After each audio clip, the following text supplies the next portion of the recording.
Señor, ahora vamos a participar, a recordar la entrega de nuestro Señor por cada uno de nosotros. Y vamos a participar todos aquellos que hemos sido bautizados por inmersión y estamos en plena comunión con la iglesia. Si hay algunos hermanos que nos visitan, personas de otras congregaciones y están en perfecta comunión, también te invitamos a que podamos celebrar.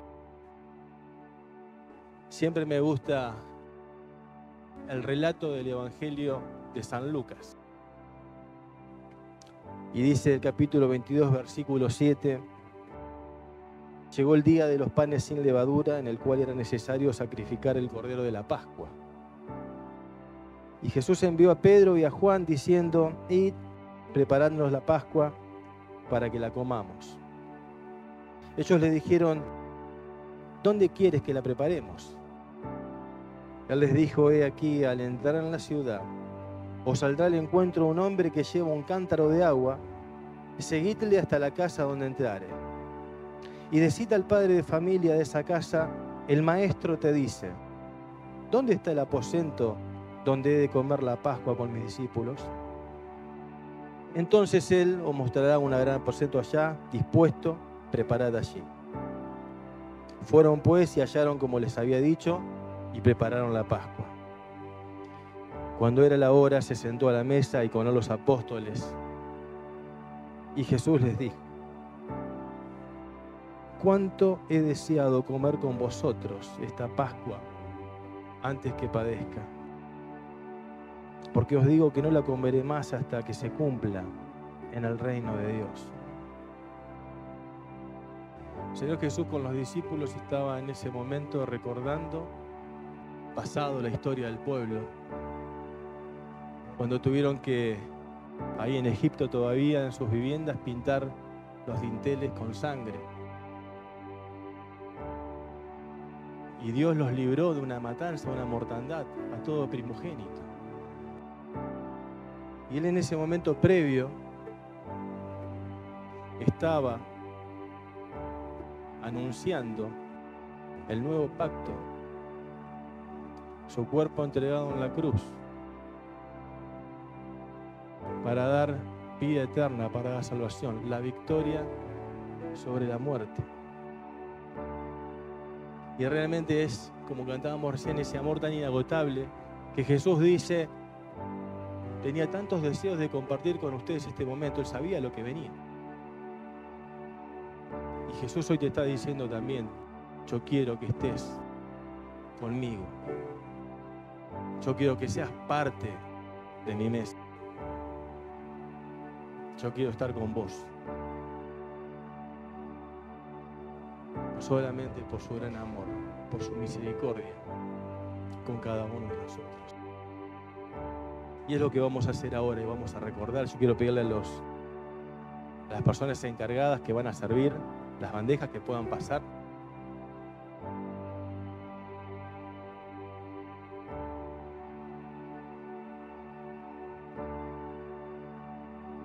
Y vamos a tener una oración de gratitud por su entrega, por el sacrificio,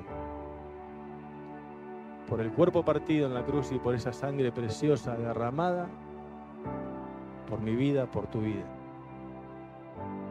por la vida de toda la humanidad, trayendo una nueva esperanza. Nati.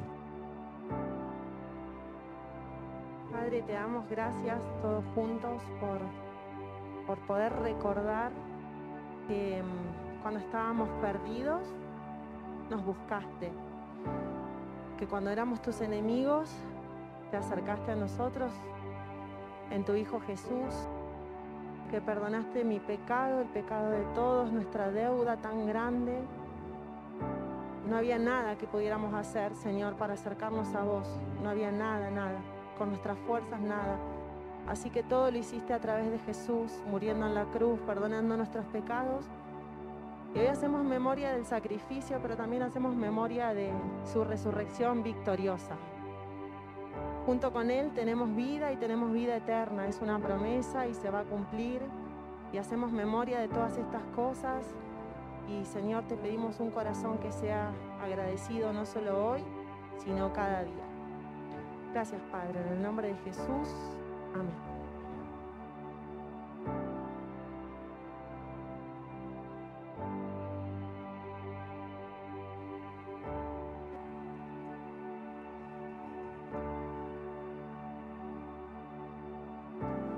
Dice el apóstol Pablo, porque yo recibí del Señor lo que también os he enseñado, que el Señor Jesús, la noche que fue entregado, tomó pan y habiendo dado gracias, lo partió y dijo, tomad, comed, esto es mi cuerpo, que por vosotros es partido, haced esto en memoria de mí.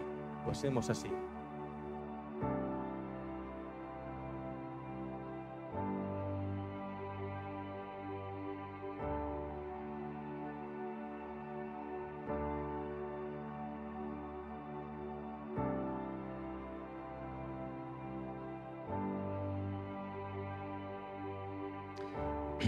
Asimismo, tomó también la copa, después de haber cenado, diciendo, esta copa es el nuevo pacto en mi sangre. Haced esto todas las veces que la bebiereis en memoria de mí. Hagámoslo así.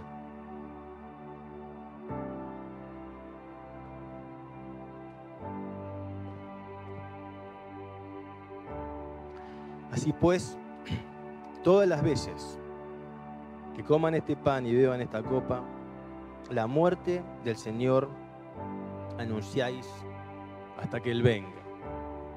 Sí, Señor, estamos en este momento, en este día tan especial, tan significativo, recordando tu sacrificio, tu entrega para salvación de nuestras vidas. Danos, Señor, fe, la fortaleza para poder proclamar tu palabra, tu evangelio, la verdad de salvación. Anhelamos, Señor, ser usados para tu gloria. Anhelamos que muchos conozcan tu nombre, que muchos sean salvos, que muchos te reconozcan como el Señor verdadero de sus vidas. Padre, que pueda haber un despertar en esta congregación, que pueda haber un ardor, un fuego, que nos movilice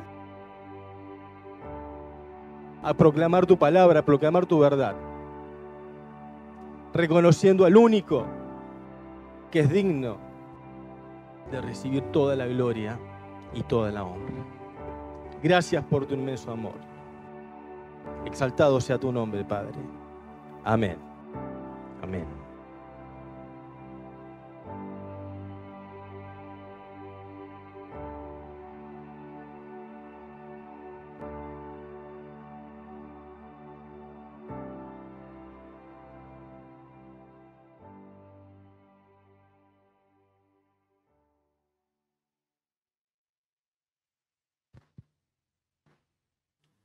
Hoy tuvimos un hermoso tiempo, a las 7 de la mañana saliendo el solcito, allí en la costanera, un grupo hermoso de hermanos orando y la verdad que compartiendo ese tiempo precioso.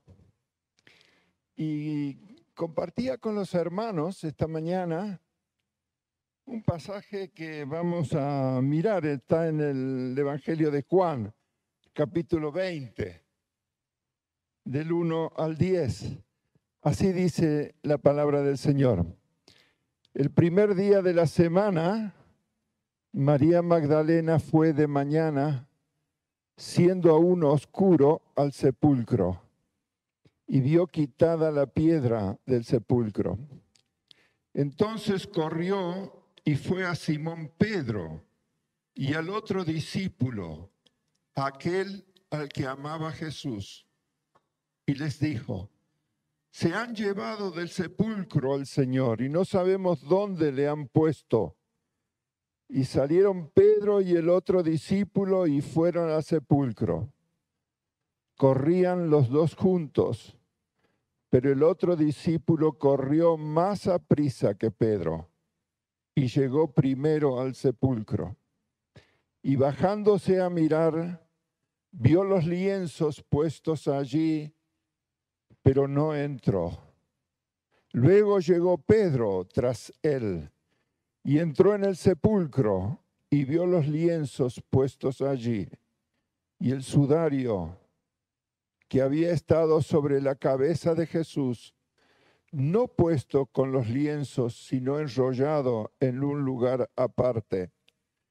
Entonces entró también el otro discípulo que había venido primero al sepulcro y vio y creyó, porque aún no habían entendido las Escrituras que era necesario que él resucitase de los muertos.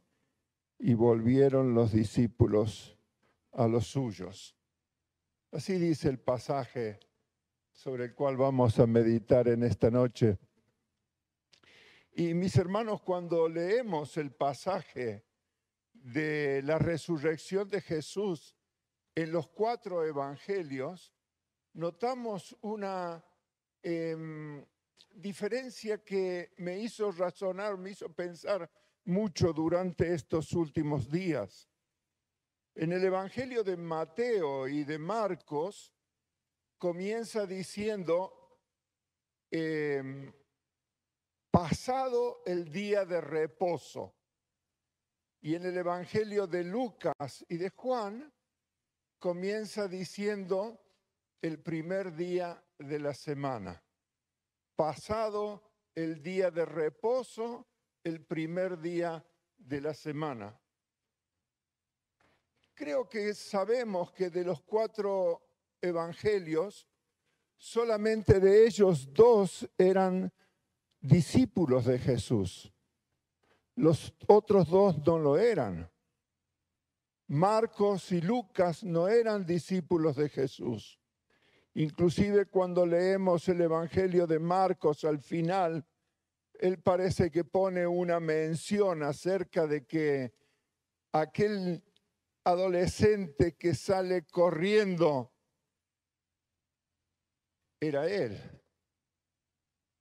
Pero después en el libro de los Hechos, nosotros encontramos que hay mucha referencia en la cual en la casa de Juan Marcos se llevaban a cabo las primeras reuniones de la iglesia. Y Marcos de alguna manera mamaba la experiencia de vida que habían vivido los discípulos por aquellas historias que los propios discípulos y creyentes compartían en su casa. Y Lucas era el médico amado de Pablo. Él ya escribe el Evangelio para un amigo, una persona reconocida que Lucas deseaba que él pudiese llegar a conocer la historia de Jesús de la manera más fidedigna. Y él entonces busca toda la historia, los antecedentes, los testimonios y escribe su evangelio. Pero Mateo y Juan fueron sí discípulos de Jesús. ¿Por qué me llama la atención este comienzo pasado el día de reposo y el primer día de la semana? Porque me hace pensar como que es el fin de una etapa y el comienzo de una nueva etapa, de un nuevo periodo. Pasó una historia e inicia una nueva. El fin de uno y el principio de otro. Ahora, nos dice la Escritura que María Magdalena fue a la tumba cuando aún no había amanecido. Ella iba llevando especies aromáticas para cubrir el cuerpo de Jesús. Allí iba ella.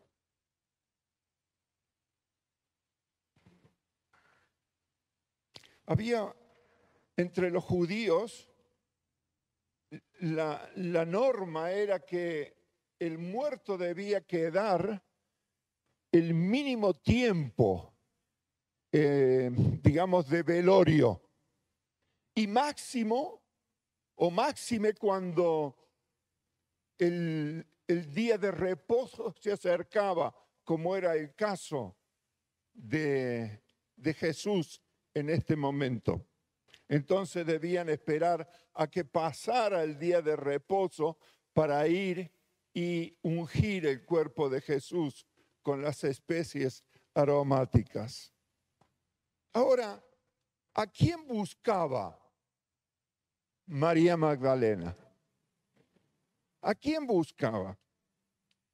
Ella fue a buscar a su maestro, aquel que había quitado, había sacado de ella 7 demonios, nos dice la Escritura. Ella iba a buscar a aquel maestro que le había permitido experimentar la paz en su corazón como nunca antes la había experimentado. Iba a buscar a aquel maestro que la había amado tal cual como era ella. Iba a buscar a su maestro que había sido crucificado. Ella había ido a buscar a un hombre que anduvo haciendo bienes mientras estuvo en esta tierra. Había sanado enfermos, había curado leprosos, había dado vista a los ciegos, había sanado a los paralíticos, había dado de comer a miles. A ese había ido a buscar María Magdalena, a aquel también que de su boca a veces salía la expresión: tus pecados te son perdonados. A este Jesús iba a buscar María Magdalena, a un hombre que había marcado las vidas de sus seguidores y que tal vez seguiría siendo el líder de ellos, el maestro, tal vez para algunos el revolucionario o el iniciador de una de las tantas sectas o religiones que hay sobre la tierra. Ella había ido a buscar a un Jesús derrotado, a un Jesús muerto. A ese había ido a buscar María Magdalena. No a un Jesús resucitado, no a un Jesús vivo y vencedor. ¿Por qué? ¿Por qué María Magdalena había ido a buscar a un Jesús muerto y no a un Jesús vivo y resucitado? Porque aún desconocía María Magdalena el poder de la vida sobre la muerte. La muerte había sido vencida. La noche que pasaba era vencida por el día que se iniciaba. La resurrección de Cristo trajo, mis hermanos, triunfos y victorias. Trajo el triunfo de la vida sobre la muerte. Trajo el triunfo del día sobre la noche.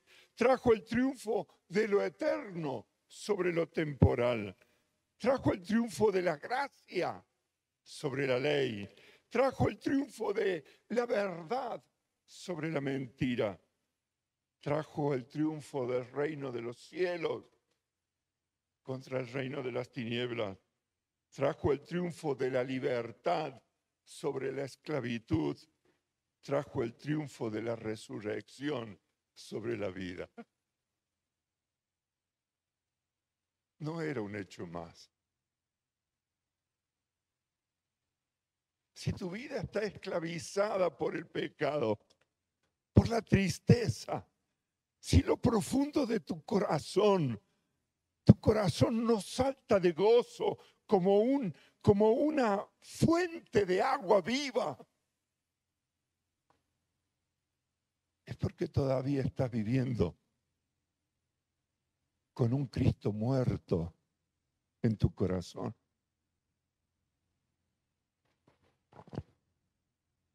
Y después de esta victoria, de este triunfo, se proclama sobre la corona de la creación que Cristo es el vencedor. Y miren qué tremendo. Jesús utiliza la misma boca de Juan en el libro de Apocalipsis capítulo 1, versículo 8, diciendo: yo soy el alfa y el omega, el principio y el fin, el que es y que era y que ha de venir, el todopoderoso, dice Jesús. Él es la corona de la creación. La resurrección de Cristo le da la autoridad de estar sobre todo reino, sobre todo poder, sobre todo dominio, sobre toda autoridad.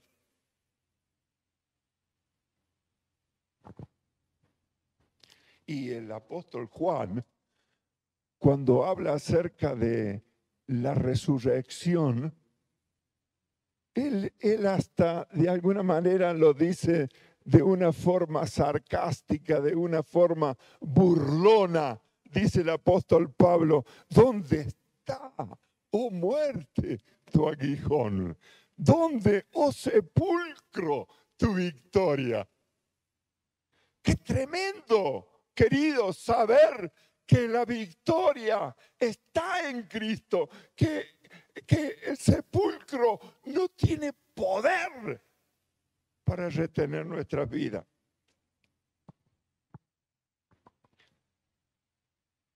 Si continuamos leyendo, gracias mi amor, si continuamos leyendo en Lucas 23, 55 y 24:1, el último versículo del 23 y el primero del 24, encontramos también un evento que muchas veces no sabemos cómo aplicarlo al contexto inmediatamente después de la resurrección.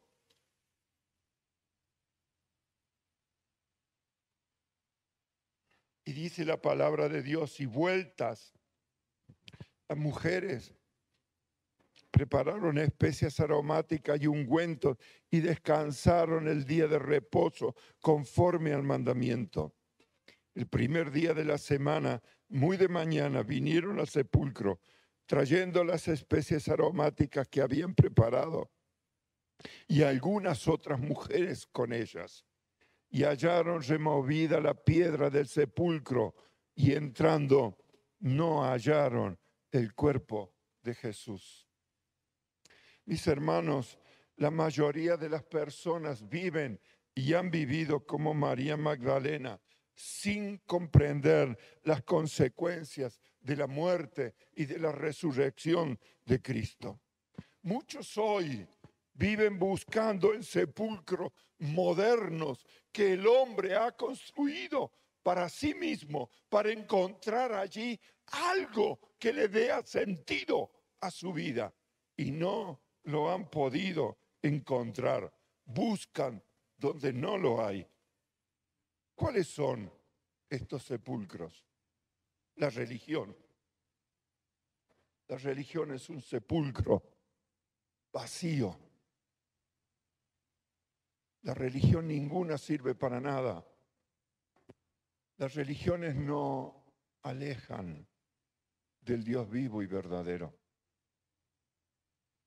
El éxito, el reconocimiento, la moralidad, la prosperidad, las buenas obras, la tradición, la filosofía, las sectas, provengan estas de donde provengan, el secularismo, el hedonismo, la astrología y un sinfín de sectas son solo apariencias con huesos secos por dentro.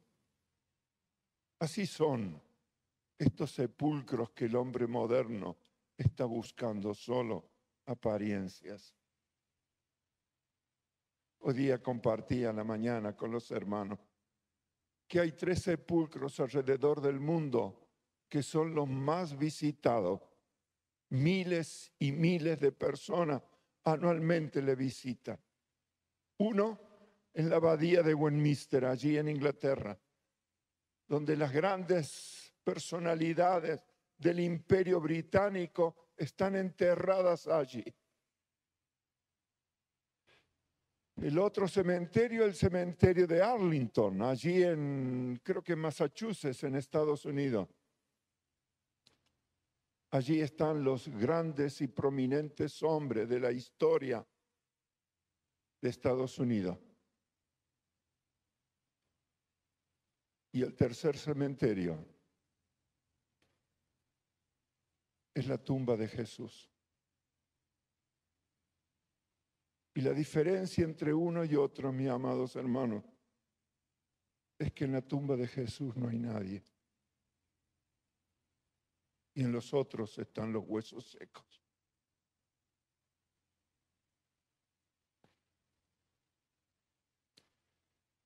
En ninguna de estas cosas encontraremos la vida. Tú buscas el éxito, la fama, el reconocimiento, las riquezas. Jamás los encontrarás fuera de Jesucristo. Muchos no han comprendido aún que Jesús no es un Dios de crucifijo o de sepulcro. No es un Dios sufriente y agonizante. Por el contrario, es un Dios vivo, triunfante y majestuoso. Ese es nuestro Cristo. Esa es la realidad. Tú podrás buscar las razones que quieras y jamás podrás encontrar una razón válida en tu corazón que en medio de las más arduas luchas en tu vida puedas alcanzar a tener paz, si no es solo a través de Cristo. Cuando te sientes vacío, cuando te sientes frustrado, cuando te das cuenta que tu vida no tiene el gozo, no tiene la alegría, no tiene la paz, no sabe para dónde va. No lo busques en este mundo. Busca a Cristo. Ella no está clavado en una cruz. Ya no está clavado en una cruz. Hoy cientos de millones de personas se arrodillan ante un Cristo crucificado. Mientras el deseo de Cristo es ver a estas mismas personas puestos en pie, con las manos levantadas y con un grito en su corazón. ¡Cristo ha resucitado! Eso es lo que el Señor espera de tu vida. Cristo ha resucitado, la muerte ha sido vencida, la tumba está vacía, las puertas de los cielos se han abierto para recibir a todo pecador arrepentido, como un día me recibió a mí. Bendito sea Dios. Cristo ha resucitado para que todo hombre o mujer, joven o vieja, rico o pobre, sabio o ignorante, africano o asiático, católico, protestante, blanco o negro, y que se reconozca pecador, disfrute del perdón de Dios y de la vida eterna como un regalo que Cristo le da. Por eso ha resucitado Cristo, para darnos vida eterna. Jesús, ante la tumba de Lázaro, le dice a Marta, su hermana dice: yo soy la resurrección y la vida. El que cree en mí, aunque esté muerto, vivirá. Y todo aquel que vive y cree en mí no morirá eternamente. Y le hace una pregunta matadora a Marta. ¿Crees esto? ¿Tú lo crees?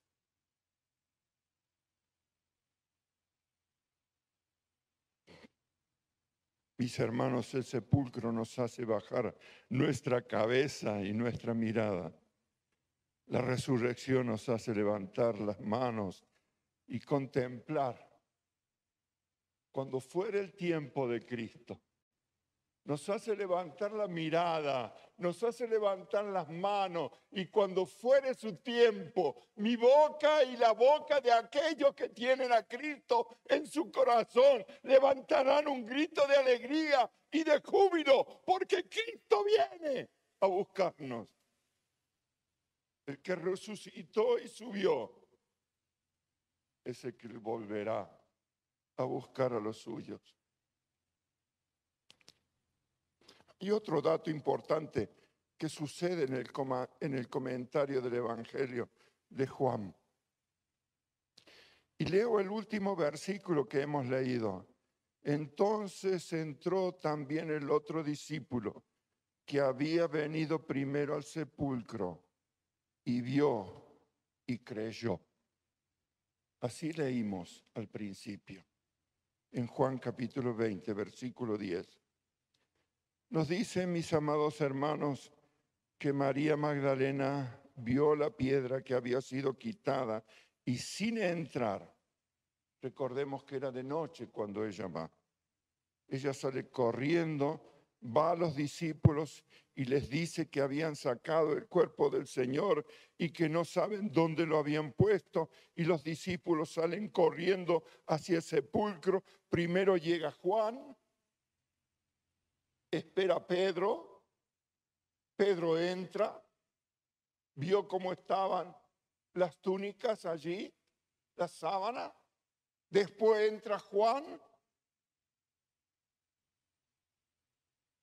y sucede algo que llama la atención. Mis amados, Pedro y Juan habían compartido 3 años en la vida de Jesús. Y ellos habían compartido experiencias que otros no habían compartido.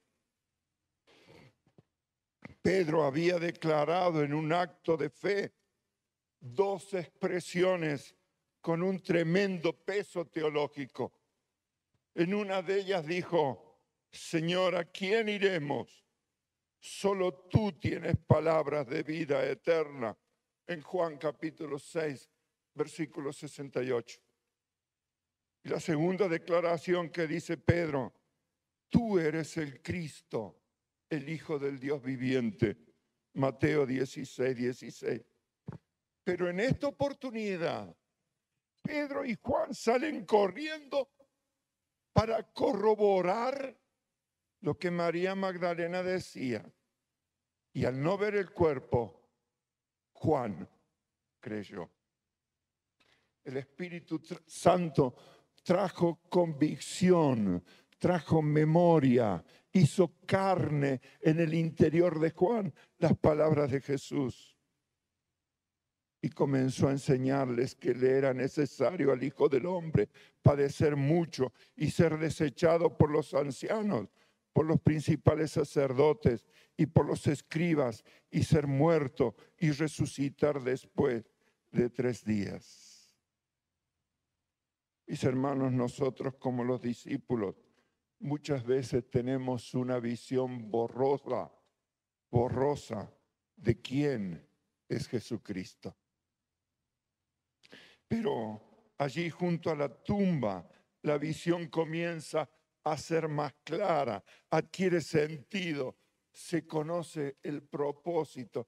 Qué tremendo, me hace pensar en este instante, mis amados hermanos, el Señor de decir, ¿por qué la muerte es lo que abre las puertas a una comprensión más clara de la divinidad, de lo eterno?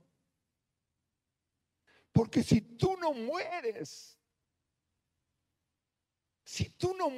a tu egoísmo, a tu orgullo, a tu vanagloria, a creer que tú eres autosuficiente, a creer que eres una buena persona, a creer que eres un buen evangélico, si tú no mueres a eso, pues la visión de Cristo sigue siendo borrosa.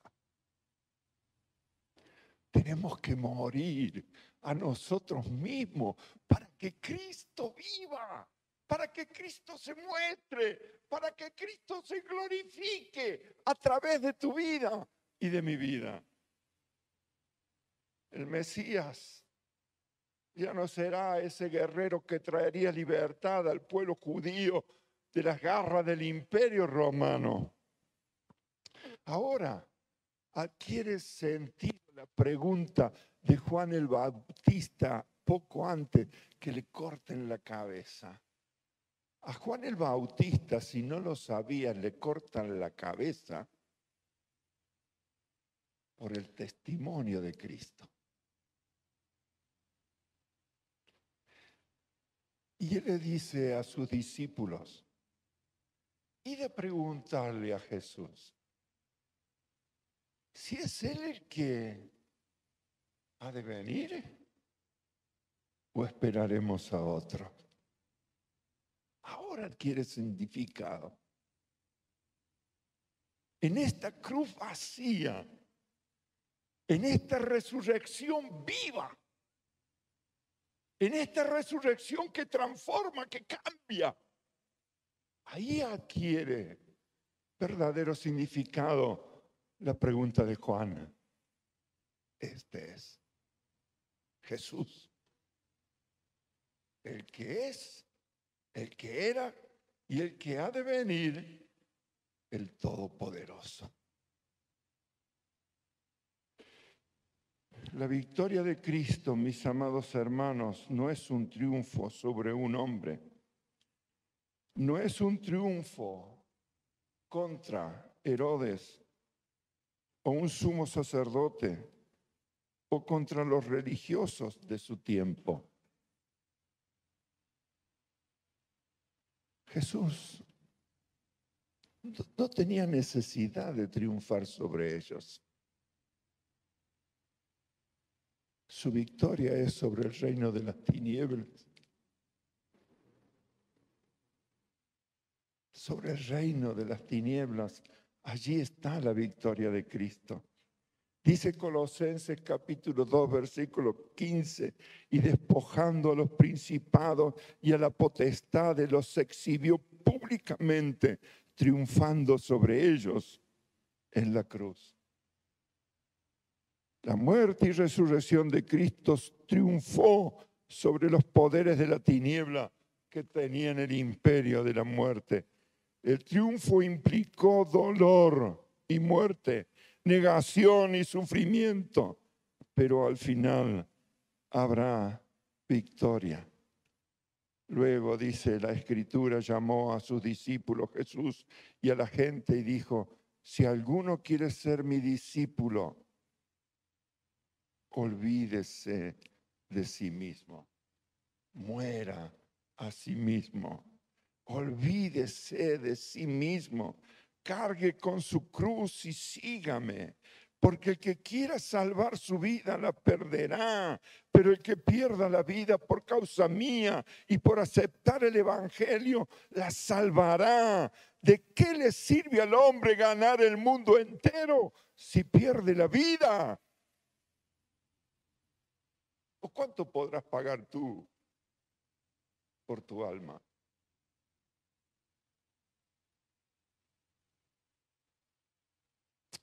También la resurrección de Cristo es transformación.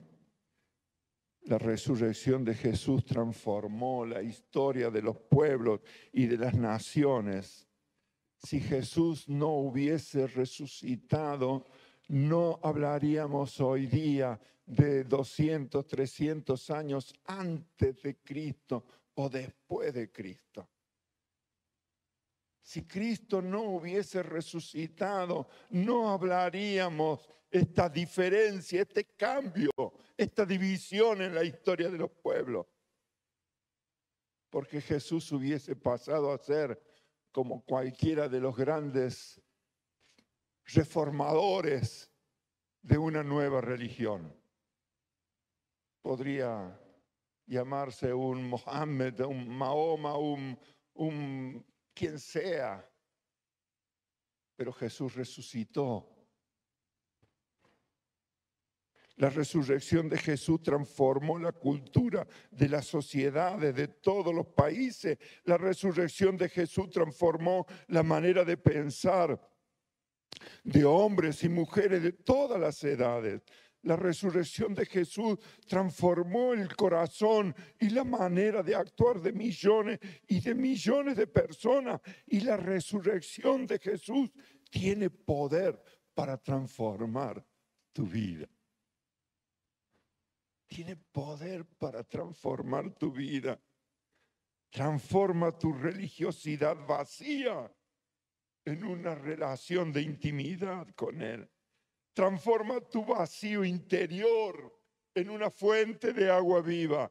Transforma tu corazón sucio y echa al fondo de la mar todos tus pecados y transgresiones. Transforma tu vida sin propósito en una vida de valor eterno.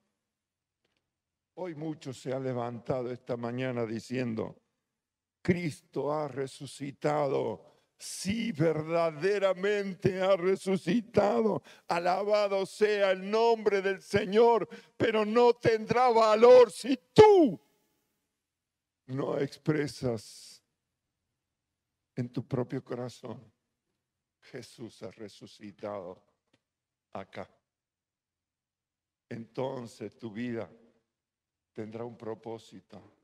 Entonces te darás cuenta que este mundo no tiene nada de valor para darte, que todo lo que el mundo puede ofrecer es efímero, es temporal, no tiene valor para nada.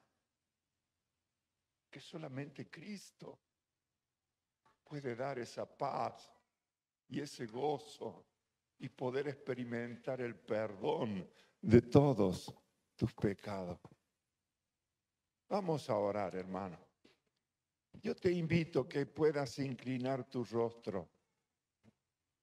De verdad, en el nombre de Jesús te invito que inclines tu rostro.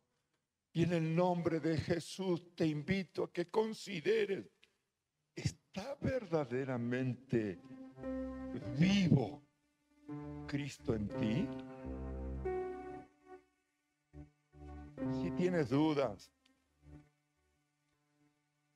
si sabes que no está vivo, si sabes que Él no ocupa el primer lugar en tus decisiones, en tu voluntad, en tu vida, en los propósitos de tu vida, reconócelo. Dile: perdóname, Señor. Perdóname, Señor. No me he dado cuenta, Señor. Me he dejado guiar, me he engañado a mí mismo. Pero sí sé que mi corazón está vacío. Pero no quiero que nunca más continúe estando así. Quiero vivir en esa plenitud del perdón de todos mis pecados, de mi nombre escrito en el libro de la vida, con esa certeza que si tú vienes a buscarme, yo me iré contigo por toda una eternidad. Y ahora que has pensado en esto, yo quiero invitarte con toda valentía.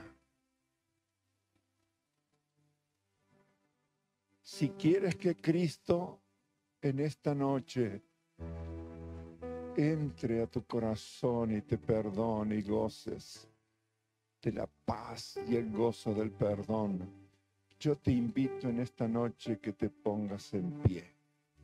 No importa quién está a tu lado, Dios te bendiga. No importa quién está a tu lado, no importa con quién hayas venido, Él no va a Dios te bendiga. Dios te bendiga. Él no va a ayudarte, ¿eh? Solo Jesús. Tú sabes si en tu corazón Cristo está vivo o está muerto. Tú sabes si en tu corazón tiene paz o no tiene paz. Yo te invito a que te pongas en pie. Si quieres recibir el perdón de todos tus pecados por la fe en Cristo Jesús.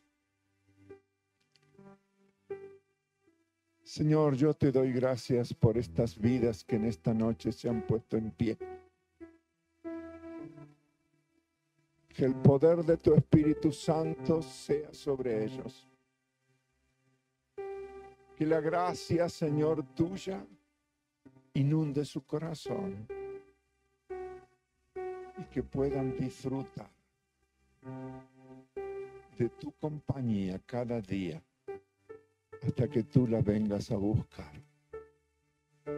Gracias, Dios. Por aquellos que por vergüenza o por temor, Señor, no lo han hecho, ten misericordia de sus vidas, Señor. Y confiamos una nueva oportunidad para ellos. En el nombre de Jesús. Amén. Amén.